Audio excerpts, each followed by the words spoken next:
이요셉의 오늘 믿음으로 산다는 것. 1장. 두려움보다 크신 하나님. 두려움으로 가득했던 마음이 기대로 가득 찼다. 하나님이 내게 작은 지혜를 주시면, 겨자씨만한 은혜를 주시면 두려움 대신 감사함으로 살 수 있음을 알았다. 믿어도 아무 변화가 없구나. 나는 초등학교에 다니는 동안 제대로 예배나 기도를 드려본 적이 없다. 늦은 밤까지 공을 차거나 친구들과 놀러 다니기 바빴다. 가끔 우리 집에서 구역 예배를 드리는 어른들이 개구리 소리를 내며 눈물로 기도하는 모습을 보았다. 그 모습이 낯설거나 이질적이지는 않았지만 나를 기도의 자리로 이끌지는 못했다. 주일 예배 시간이면 예배당 장의자 아래를 포복으로 지나다녔고 주복 끝에 침을 발라 돌돌 말아서 나팔을 만들기도 했다.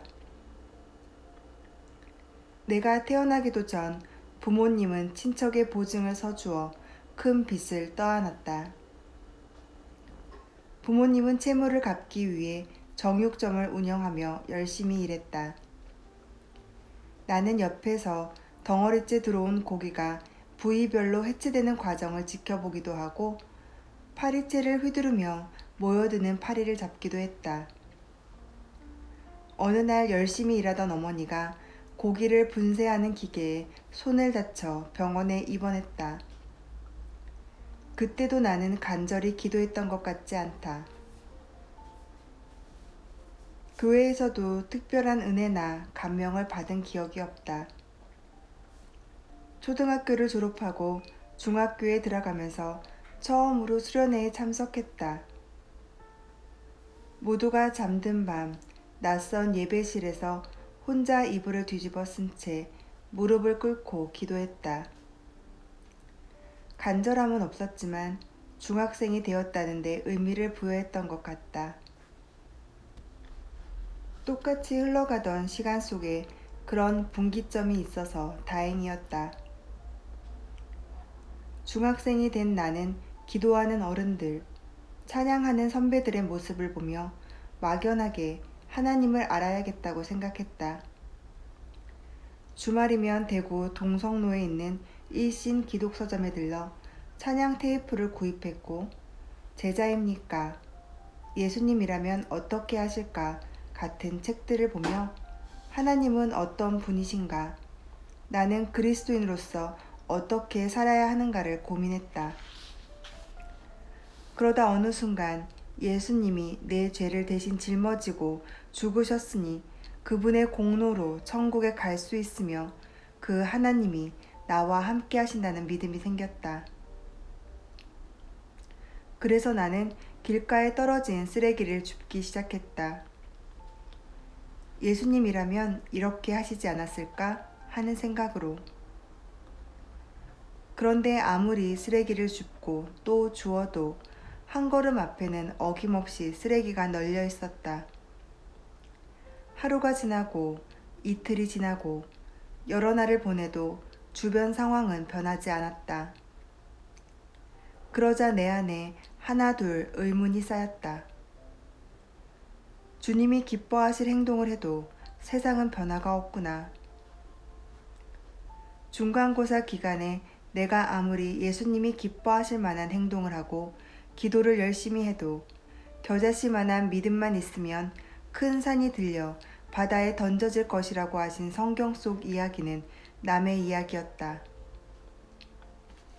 시험 결과는 딱 내가 공부한 만큼만 나왔으니까. 내 믿음이 약해서 기도가 효험이 없는 걸까? 나는 더욱 강한 믿음을 갖고자 했고 의심이 생기려 하면 마음에서 지워내려 애썼다. 두려움은 보다 큰 것으로 밀려난다. 하나님을 믿는다는 것은 무엇인가? 나는 하나님이 세상을 만드셨다는 것도 믿었고 구원에 대한 감사함도 있었다. 예수님을 사랑한다고 생각했지만 앞으로 살아갈 삶에서 그분이 내게 실제로 해줄 수 있는 건 거의 없어 보였다. 사방을 둘러보니 세상은 양육강식의 질서대로 돌아가는 냉혹한 정글 같았다. 중학교 1학년이 본 세상은 힘을 가진 사람이 승자가 되고 하나님은 억울하고 답답한 현실에 대해 침묵하시는 것 같았다. 나는 안식처를 찾았고 두려운 마음을 어떻게든 처리하려 애썼다. 그리고 이신론에 빠져들었다. 하나님이 세상을 만드셨음은 의심할 바 없지만 그 이후에 하나님은 팔짱 끼고 세상을 바라보시기만 할 뿐 세상은 세상의 힘을 따라 굴러가는 것 같았다. 하나님이 더없이 무능하고 내게 무관심한 분으로 여겨졌다. 그러자 두려움이 엄습했다. 하나님이 나를 도와주시지 않는다면 내 힘으로 살아가야 하는데 어떻게 살지? 나는 고민하다가 일찍 장래 희망을 정해버렸다. 그래, 교사가 되어야겠어. 교사로서의 대단한 비전이나 사명감은 없었지만 안정적이고 보람도 있을 거라고 생각했다. 게다가 방학 동안 합법적으로 쉴 수 있는 것이 가장 마음에 들었다. 교사가 되겠다고 마음먹자 더 이상 두렵지 않았다. 두려움은 그보다 큰 것을 가져오면 밀려난다. 교사의 꿈을 갖자 어떻게 살아갈 것인가 하는 두려움이 옅어지는 것 같았다. 많은 사람들은 제각기 두려움을 갖고 있다. 만일 두려움을 느끼는 사람에게 1억 원을 주면 그는 돈으로 두려움을 어느 정도 해결할 수 있을 것이다. 그만큼 대출 상환금을 지불하고 더 넓은 집으로 이사하고 학교에 진학하고 생계 문제나 어려움을 해결하고 꿈을 이루는 데 보탤 수도 있다. 우리는 경험을 통해 돈만큼의 두려움을 없앨 수 있다고 믿는다. 돈의 권위나 권세를 인정하는 것이다. 하지만 예수님을 내 주님이라고 부르면서도 그분에게는 10만 원어치의 권세도 드리지 않는다. 나 역시 예수님을 사랑했지만 그분이 내 두려움을 해결하실 수 있다고 생각하지 않았다. 그래도 교사가 되면 어느 정도 해결할 수 있을 것 같았다. 내 학창시절은 또래에 비해 그리 어렵지 않았다. 고향을 떠나고 싶지 않았기에 교사가 될 수 있는 점수만 적당히 유지하면서 학창시절이 끝나기를 바랐다. 그런데 수능시험을 치르던 날 마지막 외국어 영역시험에서 답을 밀려 쓴 답안지를 제출하고 말았다. 나는 상실감과 허탈감으로 일주일이 넘도록 혼자 여행을 다녔다. 집을 나간 날은 공교롭게도 내 생일이었다. 그러면서 인생에 내 마음대로 사라지지 않고 피하고 싶어도 피할 수 없음을 깨달았다. 나는 원하지 않는 대학과 전공을 선택해야만 했고 한 학기를 마치고 방학 동안 긴 여행을 다니며 생각했다. 이러다가 평생 후회하며 살지 않을까? 그러느니 다시 시작하는 게 좋겠다. 여행에서 돌아온 날 부모님에게 허락을 구하고 자퇴했다. 그리고 고시원에 들어가서 수능 시험을 다시 준비했다. 나는 살아갈 수 있을까? 수능을 치르고 교육대학교에 응시했다. 논술과 면접시험, 음감 검사까지 마치고 마지막으로 신체 검사를 했다. 키와 몸무게를 재고 시력과 청력 검사를 마치자 마지막 검사가 기다리고 있었다. 색약 생맹검사였다. 종이 몇 장을 넘기는 시험에서 나는 불합격 통지를 받고 집으로 돌아왔다. 어머니가 왜 그랬니? 라고 물었지만 나는 딱히 할 말이 없었다. 색약 판정을 받지 않을 요령이 없었기 때문이다. 어머니는 형과 내가 어릴 적에 색약이라는 사실을 알고 고쳐보려고 갖은 애를 썼다. 얼굴에 정기적으로 자극을 주는 전자키트로 색약을 고칠 수 있다고 해서 적잖은 비용을 들이기도 했다. 일주일에 한두 번, 반년이 넘는 기간 동안 얼굴이 따끔거릴 정도로 열심히 치료를 받았지만 소용이 없었다. 후에 그 치료사는 사기꾼으로 밝혀져 신문에 실렸다. 학교에 다니며 색약은 유전자 때문이며 훈련이나 치료로 고칠 수 없음도 알았지만 이로 인해 선생님이 될 수 없을 거라고는 생각지도 못했다. 다시 원치 않는 대학과 전공을 선택하여 학교에 다녔다. 그러자 밀쳐 놓았던 인생의 두려움이 마음의 중심을 차지하기 시작했다. 그즈음 부모님은 새로운 사업을 하면서 재정적 안정을 되찾았으나 IMF가 터지면서 다시 힘든 시절을 맞았다. 그래서 나는 1학년을 마치고 군대에 입대했다. 군 생활 중에 들으니 학교 친구들이 당시 유행하던 투자 상담사 자격증을 공부한다기에 틈틈이 공부해서 자격증도 취득했다. 살아가는 것에 대한 고민은 학생일 때도 군인일 때도 여전했다. 제대하고 다시 복학했다. 막연하게 고민하던 인생의 두려움이 조금씩 무게를 더해가며 나를 짓눌렀다. 어떻게 살아가지? 살아갈 수는 있을까? 예수님을 사랑하지만 내가 할 수 있는 것이 없구나. 그 사이 나는 더욱 예수님을 사랑하게 되었다. 물론 내 생활 속에 부족함과 부끄러움이 가득했지만 그분에 대한 사랑은 진심이었다. 고등학교 때 학원에 다닌 적이 있었다. 당시 신입생이 들어오면 신고식으로 노래를 부르게 했는데 나도 예외가 아니었다.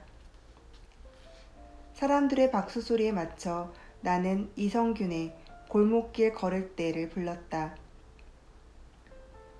한 걸음 두 걸음 골목길 걸을 때 들려오는 찬양 소리에 어깨를 흔들며 밤하늘 보면은 우리 주님 내온 십자가, 나는 예수님이 정말로 좋아요. 나 항상 사랑할래요. 사람들이 묘한 표정으로 쳐다보았지만 나는 부끄럽지 않았다. 그만큼 예수님을 사랑하는 내 마음을 고백하고 싶었다. 그러나 예수님을 사랑하면서도 살아가는 것은 여전히 너무 두려웠다. 대학에 다니는 동안 작은 고시원에서 생활했다. 한 평 조금 넘는 공간은 철제 책상과 간이 침대만으로도 꽉 찼다. 고시원에서 나오면 학교 뒷문으로 들어가는 길목에 작은 교회가 있었다. 장의자가 3개 정도 놓인 아주 작은 교회의 여닫이 문은 항상 열려 있었다. 나는 교회 구석에 앉아서 1시간이 넘도록 기도했다. 주님, 이런 나를 사용하실 수 있겠습니까? 그렇다면 한번 사용해 보세요. 예수님을 사랑했지만 내가 할 수 있는 것이 아무것도 없어 보였다. 하나님도 나를 사용하실 수 없을 것 같은 무력한 느낌이었다. 그래서일까? 나는 인생의 많은 시간을 허비했다.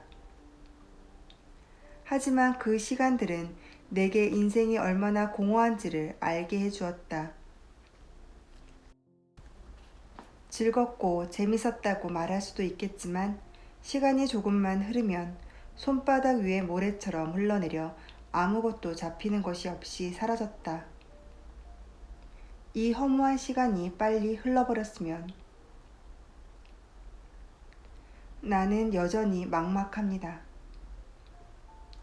예수님을 사랑하면 주님은 우리 가운데 말씀하신다. 성경 말씀을 통해 혹은 예배를 드리면서 성령님이 마음을 두드리실 때가 있다. 이렇게 살면 안 되겠구나. 말씀을 좀 읽어야겠어. 내 기도가 부족하구나. 이제는 그 친구를 용서해야지. 나 스스로는 절대 하지 못할 거룩한 생각들이 쏟아져 나올 때가 있다. 주님은 내가 어떻게 살아야 하는지도 말씀하셨다.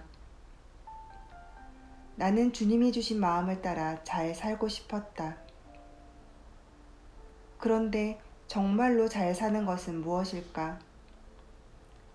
사람들이 춤에 탁월한 재능이 있는 사람에게 춤을 잘 춘다고 하고 잘 노는 친구를 보고 아주 잘 논다고 평하는 것처럼 주님이 주신 마음을 따라 잘 사는 길이 있다고 믿었다. 이 마음을 선배와 동료, 어른들에게 말하자 하나같이 비슷한 반응을 보였다.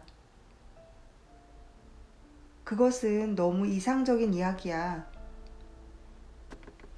내가 아직 인생을 덜 살아서 그래. 하나님이 주신 마음으로 살다가는 세상이라는 커다란 거인에게 밟혀 죽기 십상이야. 나는 그저 고개를 끄덕일 수밖에 없었다. 하나님이 주신 마음을 따라 살면 세상이라는 거인이 나를 가만두지 않을 거라는 생각에 동의가 되었기에.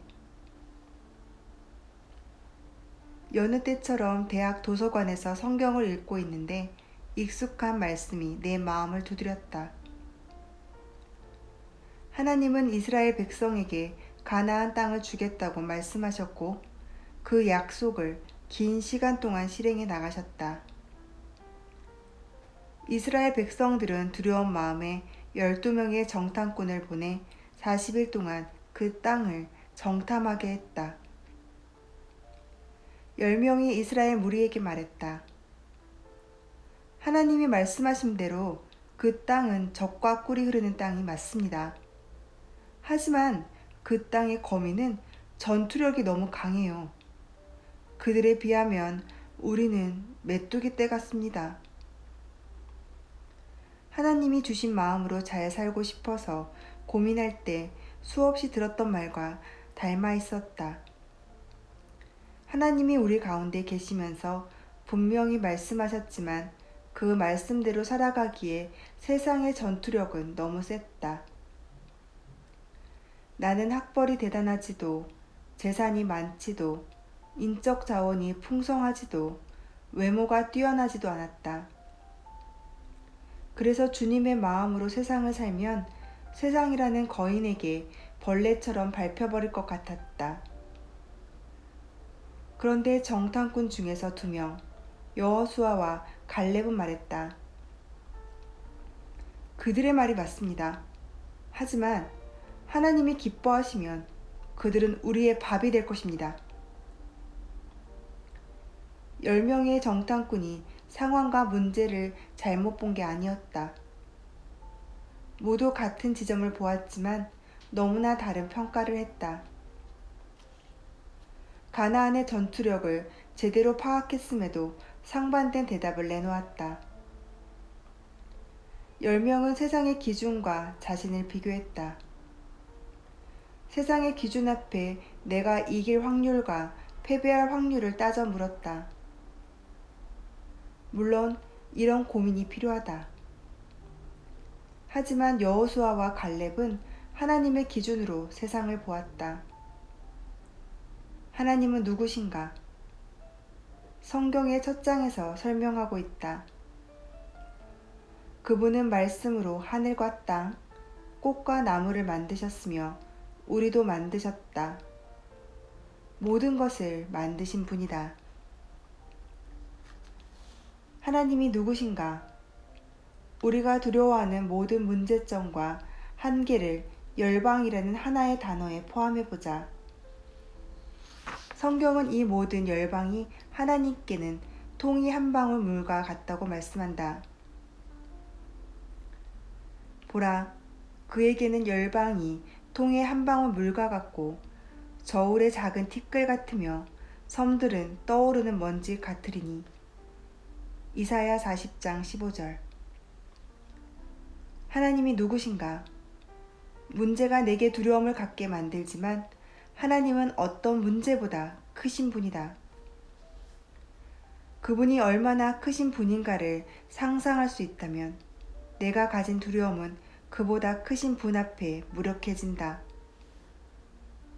그러나 나는 하나님이 문제보다 크신 분이라는 것을 알면서도 여전히 무엇을 어떻게 해나가야 할지 막막하기만 했다.